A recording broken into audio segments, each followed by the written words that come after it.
Again आप सभी का क्रेजी जी के ट्रिक के डेली करंट अफेयर की सीरीज में स्वागत है। तो आइए शुरू करते हैं आज के सेशन को। आज के सेशन में हम 22 अगस्त के सभी करंट अफेयर को यहां पर डिटेल में डिस्कस करने वाले हैं। बहुत ही इंपॉर्टेंट सेशन है, बहुत ही अच्छा सेशन रहने वाला है। वीडियो में एंड तक बने रहिए, पसंद आए तो लाइक और शेयर कर दीजिएगा। सारे क्वेश्चन सारे फैक्ट ध्यान से सुनिएगा, क्योंकि आने वाली एग्जाम में आपको यहां से क्वेश्चन देखने को मिल सकते हैं। एसएससी सीजीएल का भी एग्जाम आने वाला है, तो आपको डेली करंट अफेयर को प्रॉपर वॉच करना चाहिए, क्योंकि यहीं से आपको आने वाली एग्जाम्स में क्वेश्चन देखने को मिलेंगे। आइए 22 अगस्त के करंट अफेयर का सबसे पहला क्वेश्चन देखेंगे, ध्यान से सुनिएगा। निम्नलिखित में से किस बैंकर को global finance central banker report card 2024 में A+ रेटिंग मिली है? तो ये बैंकर की अगर हम बात करते हैं तो क्रिश्चियन कैटल थॉमसन जो कि डेनमार्क के बैंकर हैं, शक्तिकांत दास भारत के बैंकर हैं, और थॉमस जॉर्डन जो कि स्विट्जरलैंड के बैंकर हैं। इन तीनों को ही global finance central banker report card 2024 में A+ की रेटिंग दी गई है। तो आंसर क्या हो जाएगा? Answer D. ओके, देखिए ये जो रिपोर्ट है ये ग्लोबल फाइनेंस मैगजीन के द्वारा निकाली जाती है हर साल। तो ग्लोबल फाइनेंस मैगजीन की global finance central banker report card 2024 में A+ की रेटिंग। देखिए दुनिया के जो बड़े बड़े देश है उनके बैंकर्स को यहां पर इंक्लूड किया जाता है, और उनकी परफॉर्मेंस के आधार पर A से लेकर F तक की रैंकिंग दी जाती है, A से F तक। अब इसमें A+ की रेटिंग केवल 3 बैंकरों को दी गई। क्रिश्चियन कैटल थॉमसन डेनमार्क के हैं, शक्तिकांत दास इंडिया के हैं, और थॉमस जॉर्डन स्विट्जरलैंड से बिलोंग करते हैं। ओके, तो A+ रेटिंग वाले बैंकर में ये तीनों के नाम देखने को मिले हैं इस बार। आपको ये चीज भी याद रखना चाहिए कि शक्तिकांत दास को लगातार दूसरे साल A+ की रेटिंग दी गई है इस मैगजीन के द्वारा। ठीक है, क्यों, कारण क्या है? तो तीनों ही बैंकर ने अपने अपने देश में अच्छा काम किया है बैंकिंग सेक्टर में। हम यहां पर पर्टिकुलर शक्तिकांत दास की बात करेंगे। तो भारत में देखिए, एक तो इन्फ्लेशन को कंट्रोल करने में इन्होंने अच्छा योगदान दिया, इकोनॉमिक ग्रोथ में इनका योगदान और इनका जो भी काम है वो बहुत ही सराहनीय है, और करेंसी की स्टेबिलिटी को बनाए रखने के लिए और भारत में इंटरेस्ट रेट को कंट्रोल करने के लिए शक्तिकांत दास ने बहुत ही अच्छा काम किया है। ठीक है ना। शक्तिकांत दास को जून 2023 में लंदन में सेंट्रल बैंकिंग अवार्ड 2023 में गवर्नर ऑफ द ईयर के पुरस्कार से भी सम्मानित किया गया था। भारत में आरबीआई के गवर्नर शक्तिकांत दास। ठीक है, और अब इन्हें A+ रेटिंग दी गई है। 3 ही बैंकर को मिली है पूरे वर्ल्ड में, शक्तिकांत दास उनमें से एक है। यहां पर आप इमेज देख सकते हैं। ऑल ओवर अगर हम देखें तो 101 देशों के जो सेंट्रल बैंक हैं उनके गवर्नर को उनकी परफॉर्मेंस के आधार पर इस इंडेक्स में रैंकिंग दी जाती है। ठीक है, global finance central banker report card 1994 में पब्लिश की गई थी पहली बार। ग्लोबल फाइनेंस मैगजीन, जैसा कि मैंने आपको शुरुआत में बताया था, यह संस्था इस रिपोर्ट कार्ड को तैयार करती है। सारे देशों के सेंट्रल बैंक के जो अध्यक्ष जो गवर्नर हैं उनको उनकी परफॉर्मेंस के आधार पर यहां पर रैंक दी जाती है।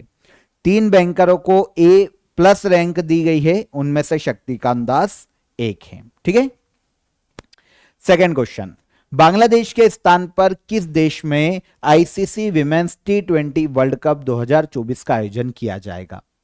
तो ICC T20 women's world cup का इस बार आयोजन किया जाना था 2024 में बांग्लादेश में, लेकिन बांग्लादेश की प्रॉब्लम हम देख रहे हैं, तख्ता पलट हो चुका है। शेख हसीना ने अपने पद से इस्तीफा दे दिया, देश छोड़कर चली गई, और बांग्लादेश में काफी अस्थिरता का माहौल है वर्तमान में।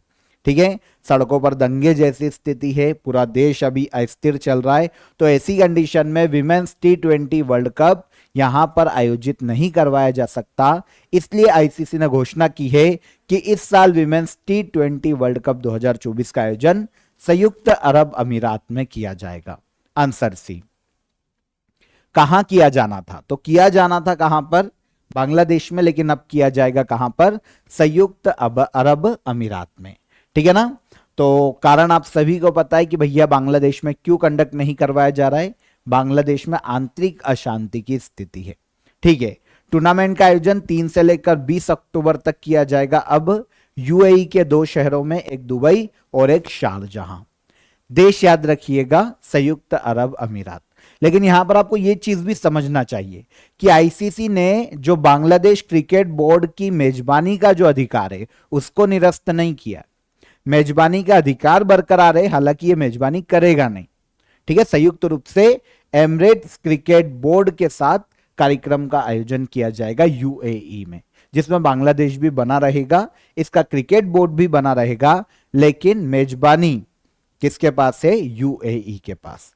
ठीक है, आपको यहां पर पता होना चाहिए कि इस साल जो ICC women's T20 world cup 2024 में आयोजित किया जाएगा उसमें 10 कंट्रीज की टीमें पार्टिसिपेट करने वाली है और इस साल यह नवा एडिशन है ICC women's T20 world cup का।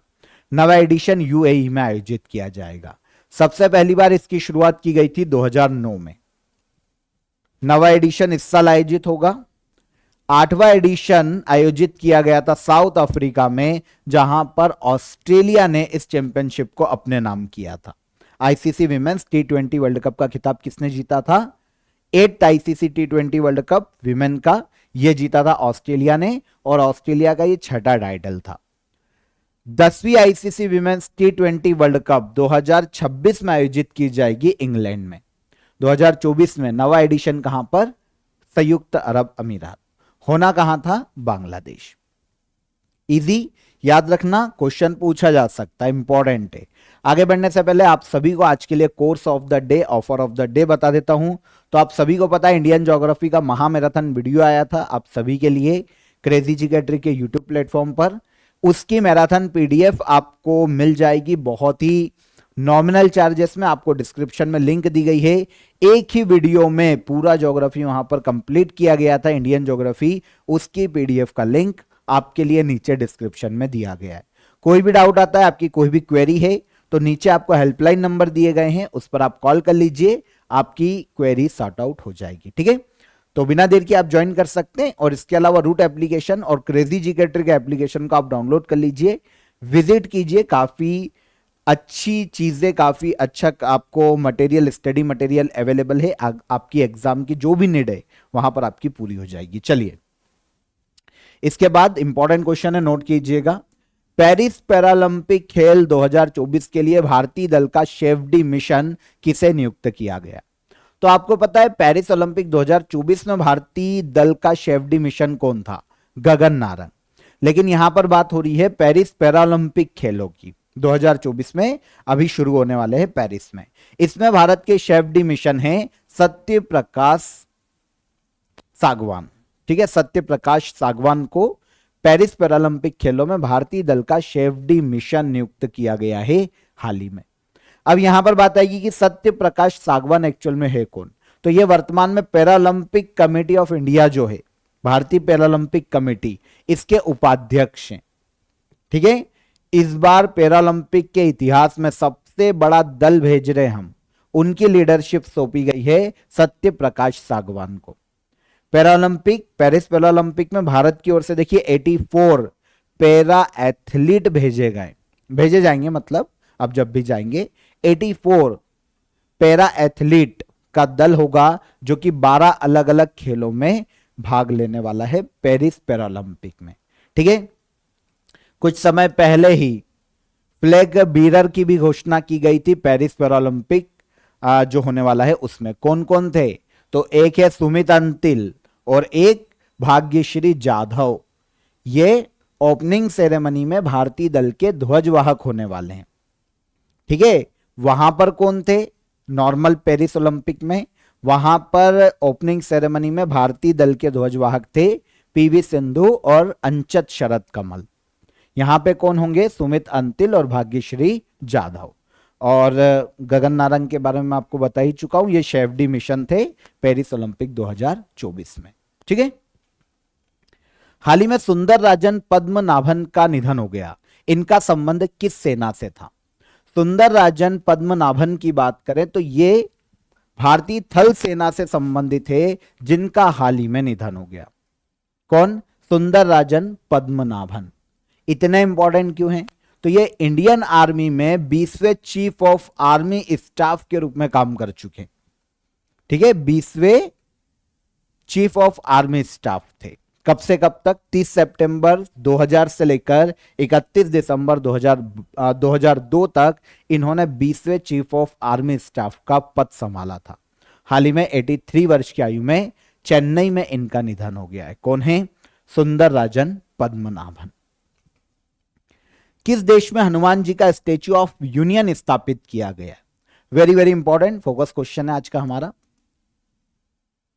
स्टैच्यू ऑफ यूनियन, पहले तो यह याद रखना कि हनुमान जी का स्टैच्यू है जो कि स्थापित किया गया है अमेरिका, यूएसए में।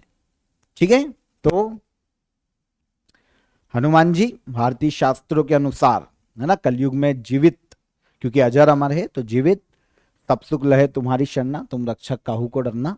तो अमेरिका के टेक्सास में 90 फीट हाइट की, ठीक है, हनुमान जी की मूर्ति का अनावरण किया गया है हाल ही में। यहां पर यह समझिएगा इस स्टैच्यू को नाम क्या दिया गया है? तो स्टैच्यू ऑफ यूनियन के नाम से पुकारा गया है, स्टैच्यू ऑफ यूनियन। ठीक है, यह मूर्ति अमेरिका में तीसरी सबसे ऊंची मूर्ति है और नॉर्थ अमेरिका में हनुमान जी का सबसे ऊंचा स्टैच्यू है। कितना फीट? 90 feet high. डन। तो स्टैच्यू ऑफ यूनियन किसकी स्टैच्यू है? हनुमान जी की। कहां स्थापित की गई? यूएसए में। देखिए यहां पर मैं आपको भारत के फेमस स्टैच्यूज, जितनी भी प्रतिमाएं हैं, उनके बारे में एक बार शॉर्ट में बता देता हूं, इंपॉर्टेंट है, ध्यान से सुनिएगा। सबसे पहले बात आएगी स्टैच्यू ऑफ यूनिटी की। किसका स्टैच्यू है? सरदार वल्लभ भाई पटेल। कहां पर लोकेटेड? गुजरात के नर्मदा जिला। सरदार वल्लभ भाई पटेल का स्टैच्यू है 182 मीटर ऊंचा है, 182 मीटर, ऑलमोस्ट ऊंचाई देखिए तो 597 फीट। इसके अलावा स्टैच्यू ऑफ इक्वालिटी की बात होगी। तेलंगाना के हैदराबाद में स्थित है स्टैच्यू ऑफ इक्वालिटी। संत Ramanujacharya, very very important, Telangana में स्टैच्यू ऑफ इक्वालिटी संत रामानुजाचार्य का स्टैच्यू है, 216 फीट ऊंचा है, ऑलमोस्ट 66 मीटर। ठीक है, इसके अलावा आगे अगर हम देखते हैं, ठीक है, तो अगला आता है statue of knowledge Baba Saheb Ambedkar. ठीक है, महाराष्ट्र के लातूर में डॉक्टर बाबा साहेब अंबेडकर का स्टैच्यू देखने को मिलता है, 73 फीट की ऊंचाई है स्टैच्यू ऑफ नॉलेज की। इसके अलावा statue of prosperity Bengaluru Karnataka में नाद प्रभु केम्पेगौड़ा का स्टैच्यू है, 108 फीट की ऊंचाई है, कर्नाटक के बेंगलुरु में स्टैच्यू ऑफ प्रॉस्पेरिटी। क्लियर। इसके बाद अगला स्टैच्यू है statue of peace. Andhra Pradesh के विजयवाड़ा में स्टैच्यू ऑफ पीस देखने को मिलता है, भगवान महावीर स्वामी की मूर्ति है, आंध्र प्रदेश, 108 फीट की ऊंचाई। डन। इसके बाद statue of oneness, Madhya Pradesh के ओमकारेश्वर ज्योतिर्लिंग है, मध्य प्रदेश में आदि गुरु शंकराचार्य का स्टैच्यू है, 108 फीट की ऊंचाई, स्टैच्यू ऑफ वननेस। ठीक है, इसके बाद आता है स्टैच्यू ऑफ बिलीफ। कहां पर है? राजस्थान नाथद्वारा, मेरा ससुराल भी है राजस्थान नाथद्वारा। ठीक है, तो भगवान शिव को समर्पित मूर्ति है, 369 फीट की इसकी ऊंचाई है, 112 मीटर ऑलमोस्ट। ठीक है, जो मेरा ससुराल है वहां से घर से स्टैच्यू दिखता, बहुत ही पास में। तो 369 फीट की ऊंचाई है स्टैच्यू ऑफ बिलीफ की, है ना। तो major statue of India. Clear. तो यहां पर इन सभी को याद रखिएगा, इंपॉर्टेंट है, एग्जाम में पूछा जा सकता है। आगे बढ़ेंगे। अगस्त 2024 में भारत और मलेशिया के मध्य कितने समझौते पर हस्ताक्षर हुए? तो अगस्त 2024 में भारत और मलेशिया के मध्य में हाल ही में 9 समझौतों पर हस्ताक्षर हुए। कितने? 9। ठीक है, मलेशिया प्राइम मिनिस्टर, ठीक है, अनवर बिन इब्राहिम। कौन है? अनवर बिन इब्राहिम। ठीक है, हाल ही में 19 से लेकर 21 अगस्त तक भारत की 3 दिवसीय यात्रा पर थे और अनवर बिन इब्राहिम मतलब मलेशिया और भारत के पीएम के मध्य में 9 समझौते यहां पर देखने को मिले हैं। यह पहली भारत यात्रा थी अनवर बिन इब्राहिम की, मलेशिया के पीएम। 9 जो समझौते हुए हैं दोनों देशों के मध्य में, वो अलग अलग सेक्टर को लेकर हुए, जैसे श्रमिकों की भर्ती, है ना, पारंपरिक चिकित्सा प्रणाली और आयुर्वेद के क्षेत्र में सहयोग के लिए, डिजिटल टेक्नोलॉजी के क्षेत्र में सहयोग, संस्कृति और विरासत के क्षेत्रों को आगे बढ़ाना, आपसी सहयोग देना, टूरिज्म को प्रमोट करना दोनों देशों के मध्य में, युवा और खेल में आपस में सहयोग करना, ठीक है, लोक प्रशासन और शासन में सुधार के लिए आपस में मिलकर काम करना। तो इस तरीके के 9 एग्रीमेंट हुए हैं भारत और मलेशिया के मध्य में, ठीक है। यहां पर इंग्लिश मीडियम वाले एक बार पढ़ लेना। अदर कुछ और इंपॉर्टेंट डिस्कशन भी हुआ, जैसे इंडिया मलेशिया को 2 lakh metric ton white rice का एक्सपोर्ट करने पर सहमत हुआ है। इसके अलावा मलेशिया एक संस्थापक सदस्य के रूप में इंटरनेशनल बिग कैट अलायंस में शामिल होने के लिए सहमत हुआ है। मलेशिया की यूनिवर्सिटी और मलाया, जो मलेशिया की यूनिवर्सिटी है यूनिवर्सिटी ऑफ मलाया, इसमें भारतीय अध्ययन के लिए तिरुवल्लुवर पीठ की स्थापना करने पर मलेशिया सहमत हुआ है। अभी करे नहीं करे, पर तिरुवल्लुवर पीठ की स्थापना के लिए किस देश में सहमति हुई है? भारत और मलेशिया। तो आप ये याद रख सकते हो। तो ऑल ओवर 9 समझौते हुए हैं भारत और मलेशिया के मध्य में। देखिए, मलेशिया की बात करें तो दक्षिण पूर्वी एशियाई देश है, आपको पता है नॉर्मली इसके बारे में, मलेशिया, ठीक है। इसकी कैपिटल कुआलालंपुरम है और रिंगरिट यहां की ऑफिशियल करेंसी है। किसकी? मलेशिया की। आगे आइए, चर्चा में रही महाराष्ट्र की पुरंदर अंजीर को किस वर्ष जीआई टैग प्रदान किया गया था? तो पुरंदर अंजीर जो कि महाराष्ट्र में उगाई जाती है, इसको GI tag, geographical indication tag दिया गया था 2016 में। अब आप बोलेंगे सर अभी सुर्खियों में क्यों? तो हाल ही में देखिए, agricultural and processed food products export development authority ने पुरंदर अंजीर से बने हुए जूस को पोलैंड को एक्सपोर्ट करने में सहायता की। अंजीर से बनने वाला यह भारत का पहला जूस है जिसे पोलैंड में एक्सपोर्ट किया गया है, ठीक है। तो पुरंदर अंजीर जिसके इसी कारण अभी सुर्खियों में है, महाराष्ट्र में उगाई जाती है, महाराष्ट्र के पुरंदर तालुका में उगाई जाती है, इसीलिए इसका नाम पड़ा है पुरंदर अंजीर। नॉर्मली आकार में घंटी के आकार की देखने को मिलती है, गोल। अगर आप यहां पर देखेंगे तो गोल सा आकार देखने को मिलेगा, ठीक है। इसके छिलके का जो कलर है पर्पल कलर देखने को मिलता है। नॉर्मली जो नॉर्मल अंजीर होती है ना, उससे ये अलग वेराइटी की, तो थोड़ी महंगी भी है। 2016 में इसे जीआई टैग दिया गया था इसके गुणों के कारण, ठीक है। महाराष्ट्र में उगाई जाती है। किस राज्य सरकार ने मुख्यमंत्री बाल पौष्टिक आहार योजना की शुरुआत की? तो मुख्यमंत्री बाल पौष्टिक आहार योजना, chief minister child nutrition scheme, इसे हाल ही में शुरू किया है हिमाचल प्रदेश सरकार ने। Answer B. और उद्देश्य आपको समझ में आ जाएगा भैया, जो चिल्ड्रन है, जो बच्चे हैं, उनमें न्यूट्रिशन की कमी को पूरा करना इस योजना का मुख्य उद्देश्य है। मुख्यमंत्री बाल पौष्टिक आहार योजना, हिमाचल प्रदेश सरकार ने हाल ही में इसे अनाउंस किया है। हिमाचल प्रदेश के सीएम जो हैं सुखविंदर सिंह सुक्खू, इन्होंने राज्य में इस योजना की शुरुआत की है। बच्चों को न्यूट्रिशन वाला फूड अवेलेबल करवाया जा सके, इस योजना का मुख्य उद्देश्य। कैसे? तो देखिए, राज्य के 15,181 स्कूलों में नर्सरी से लेकर 8th क्लास तक के जो स्टूडेंट है, उनको हफ्ते में एक बार बॉइल्ड एग या फिर फल दिए जाएंगे ताकि उनकी जो न्यूट्रिशन की जरूरत है उसे पूरा किया जा सके।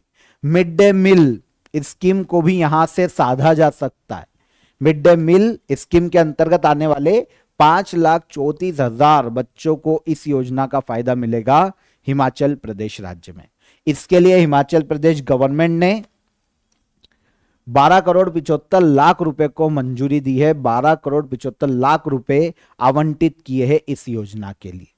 तो हाल ही में हिमाचल प्रदेश सरकार के द्वारा chief minister child nutrition food scheme को शुरू किया गया हिमाचल प्रदेश।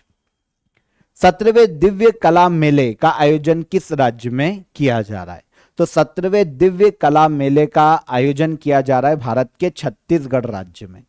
आंसर है कहां पर? छत्तीसगढ़ राज्य। भारत में जो central social justice and empowerment minister हैं वीरेंद्र कुमार, ठीक है, इन्होंने 17वें दिव्य कला मेले का इनॉग्रेशन किया है छत्तीसगढ़ के रायपुर में। जो फिजिकली चैलेंज्ड जितने भी लोग हैं जो कि किसी भी प्रकार के आर्ट के क्षेत्र में काम करते हैं, आर्ट किसी प्रकार का बनाते हैं, उनके आर्ट को प्रमोट करना दिव्य कला मेले का मुख्य उद्देश्य है। यह 17वां दिव्य कला मेला है। कहां शुरू किया गया? छत्तीसगढ़ के रायपुर में। ओके, इसमें देखिए 20 राज्य और यूनियन टेरिटरी से 100 दिव्यांग कारीगर अपनी कला का प्रदर्शन करेंगे। उनके जो अलग अलग प्रोडक्ट हैं और उनकी जो कल्चरल डाइवर्सिटी है उनका प्रदर्शन करेंगे। ठीक है ना। दिव्यांग जनों को सशक्त बनाने के उद्देश्य से ही दिव्य कला मेला आयोजित किया जाता है। इस बार यह 17वां दिव्य कला मेला है जिसका आयोजन छत्तीसगढ़ के रायपुर में किया जा रहा है। ठीक है, तो आंसर हो जाएगा छत्तीसगढ़ राज्य। लास्ट क्वेश्चन आज के करंट अफेयर का। यूनाइटेड नेशन एट न्यूयॉर्क में भारत के स्थायी प्रतिनिधि के रूप में किसे नियुक्त किया गया है? तो यूनाइटेड नेशन जो कि न्यूयॉर्क में स्थित है, वहां पर भारत की स्थायी प्रतिनिधि के रूप में रुचिरा कंबोज काम कर रही थी। जून 2024 में वो रिटायर हो गई अपने पद से। यूनाइटेड नेशन में, न्यूयॉर्क में या यूनाइटेड नेशन में भारत की स्थायी प्रतिनिधि बनने वाली पहली महिला थी रुचिरा कंबोज। अब उनके स्थान पर नियुक्ति की गई है यूनाइटेड नेशन के न्यूयॉर्क कार्यालय में पार्वथा नेनी हरीश की। आंसर हो जाएगा आंसर बी। तो यूनाइटेड नेशन न्यूयॉर्क कार्यालय में पार्वथा नेनी हरीश को भारत का परमानेंट रिप्रेजेंटेटिव नियुक्त किया गया है रुचिरा कंबोज के बाद। ठीक है ना। तो रुचिरा कंबोज जून 2024 में, अभी मैंने आपको बताया, रिटायर हो चुकी है। यूनाइटेड नेशन में भारत की राजदूत बनने वाली पहली महिला। अब इनके स्थान पर कौन? पार्वथा नेनी हरीश।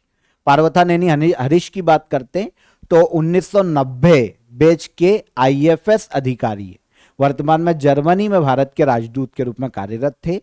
अब ये न्यूयॉर्क में जो यूनाइटेड नेशन का कार्यालय है वहां पर स्थायी प्रतिनिधि के रूप में नियुक्त किए गए।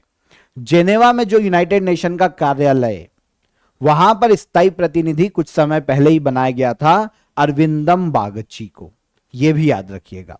तो न्यूयॉर्क कार्यालय में स्थायी प्रतिनिधि अलग हैं जिनकी नियुक्ति अभी की गई, इनका नाम है पार्वथा नेनी हरीश। और जेनेवा में यूनाइटेड नेशन ऑफिस में स्थायी प्रतिनिधि अरविंदम बागची, इनकी भी कुछ समय पहले नियुक्ति हुई थी। ओके, तो यहां पर 22 अगस्त के सभी करंट अफेयर को डिटेल में हमने डिस्कस कर लिया, एक एक फैक्ट को समझा। आई होप समझ में आए होंगे। अब हम बात करेंगे किसकी?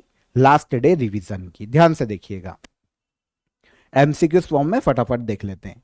लाइफ टाइम अचीवमेंट के लिए नेशनल जियो साइंस अवार्ड 2023 से किसे सम्मानित किया गया? कौन है? प्रोफेसर धीरज मोहन बनर्जी। निम्न में से किसे कर्मचारी राज्य बीमा निगम के महानिदेशक डायरेक्टर जनरल के रूप में नियुक्त किया गया? तो Ashok Kumar Singh. Women's under 19 T20 world cup 2025 का आयोजन किस देश में किया जाएगा? तो इसका आयोजन किया जाने वाला है मलेशिया में। आगे, भारतीय तटरक्षक बल के महानिदेशक राकेश पाल का निधन हो गया। ये 25वें महानिदेशक थे भारतीय तटरक्षक बल के।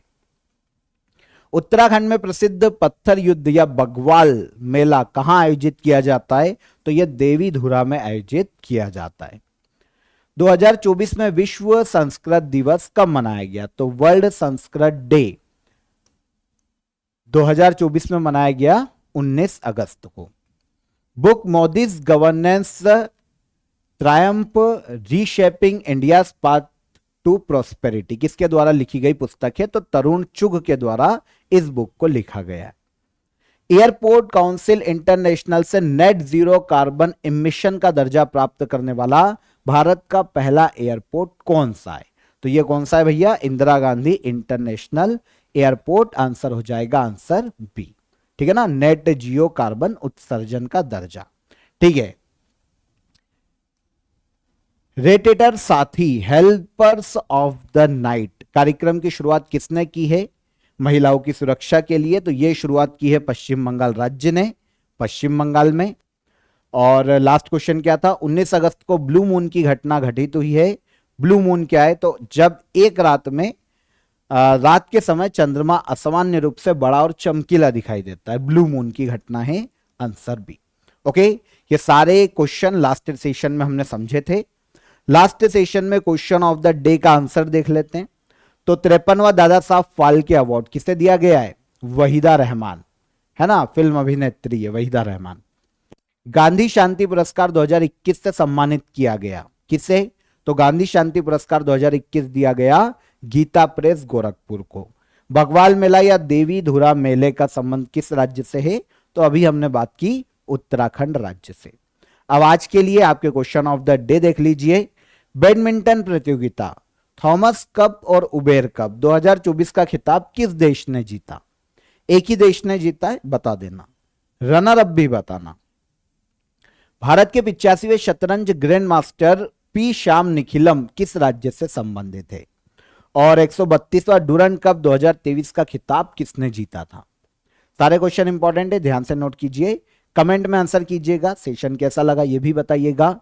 सेशन पसंद आया हो तो वीडियो को लाइक और शेयर कर दीजिए, चैनल को सब्सक्राइब कर लीजिए। पीडीएफ आप क्रेजी जीके ट्रिक के एप्लीकेशन से ले लीजिएगा। कल फिर मुलाकात करेंगे नेक्स्ट डे के करंट अफेयर में। तब तक अपना ख्याल रखिए। जय हिंद, जय भारत।